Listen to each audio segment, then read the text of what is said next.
Can you tell the story of working on the movie BRÜNO? How did that come about? This will be a nice wrap up for the podcast. So I have a dear friend who is the head of media and entertainment at a consulting firm in Washington.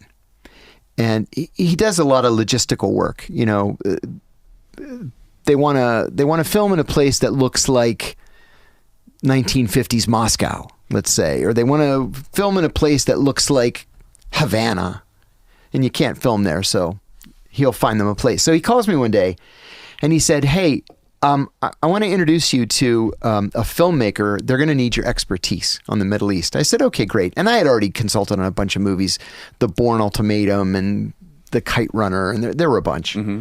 So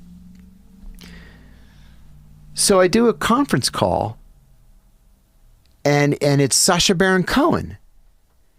And the company was this LLC. It was like River LLC. So I Googled it and there's nothing. There's literally nothing. They just made it up for this one film. The production company? Yeah. Yeah. So they're usually shell companies. It's a shell company. Yeah. So we got on the phone and Sacha introduces himself and says, "I don't know if you know anything about my characters." I said, "Oh, I know all of your characters." I said, "Listen, BRÜNO, I almost pissed myself, but I've been watching you since Ali G when it first appeared on HBO." And he says, "Okay, so you know BRÜNO. BRÜNO is a gay Austrian fashion journalist." And I said, "Yes, very flamboyant. Yes, okay." He said, "I want to put BRÜNO in front of bona fide terrorists." He said, "I'm thinking Al-Qaeda, maybe Hezbollah, and I want to show them Polaroids of men having hardcore anal sex. And I want to ask them, in the BRÜNO character, if this is a form of torture and should these men be sent to Guantanamo." And I said, "Oh, that's an exceptionally bad idea." He goes, "Really?" I said, "Oh, listen, just as a general rule, you shouldn't mess with the religious types. They're nuts." I said, "They'll kill you. They'll kill your crew. They'll go out onto the street and kill people who remind them of you." And he said, "But I've got to do it, and it's got to be convincing."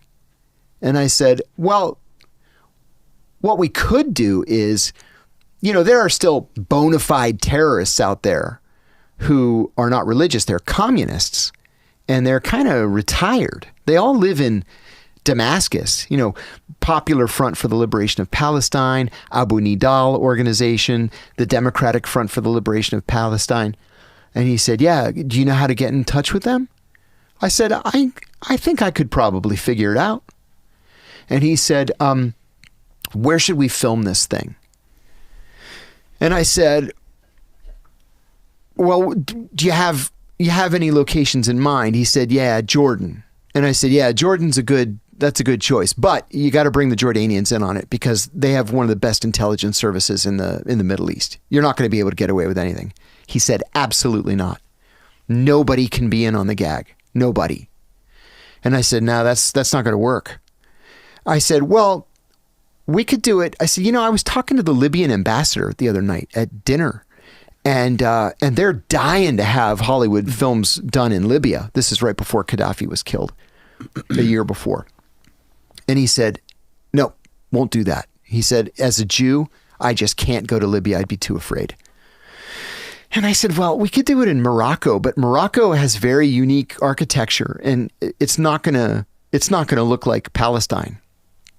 And he said, "Well, I think we should just do it in Jordan, but not tell the Jordanians." And I said, "No, I have an idea." I said, let's do it in Syria."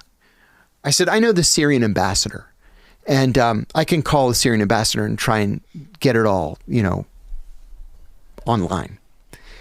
And he said, no, "I'm going to go to Newport Beach tomorrow, and there's a Syrian consulate in Newport Beach." And I said, no, this is what you're paying me for. So let me call the Syrian ambassador." The next day, 11 o'clock at night, my wife and I are in bed and we're reading, and the phone rings.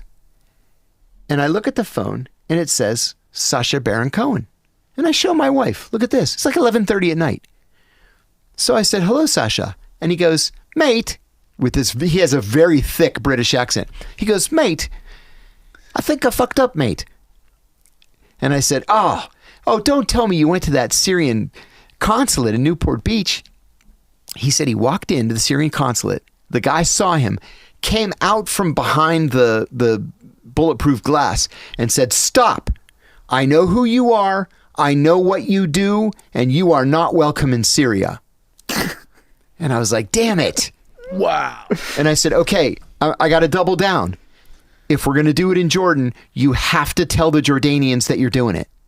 And he said, absolutely not. I said, Sasha, if we have bona fide terrorists flying in from Damascus on the same day to go to your hotel room, they're going to be on you like white on rice. And he said, no, I got to risk it. I said, okay. So the plan was he was going to fly out to Amman, and then I was going to fly out the day later. Okay. So only he and one cameraman flew out. And he told me later when I arrived that when he landed, they got off the plane and they go through customs and immigration, and there's a guy standing there with a sign that says Sacha Baron Cohen. And he says, I'm Sacha Baron Cohen. And then he tells the cameraman, John got us a limo. John didn't give them any limo. So they get in the car. And he said they're driving through town. And he says to the guy, where are we going? And the driver says, we're going to the Royal Palace. His Majesty is a huge fan. And he says these enormous iron gates open and they go onto the palace grounds, and there's the king, and he's standing next to the director of the Jordanian intelligence service. So they get out of the car, and the king says, Sacha Baron Cohen, I am your biggest fan. He said, Borat, I almost wet myself, he says. But I want you to know, we're happy to have you in Jordan. Anything you need, you call my friend here. He'll take care of you, anything you want. And I said the next day when I got there, I said, I told you, you hadn't even arrived in the country yet. And they knew exactly what you were doing and when you were doing it. That's crazy. So we get these guys. And you hadn't told them? No, I didn't say anything to anybody. I had a non-disclosure agreement. Right. I didn't even tell my wife. Wow. Nothing. So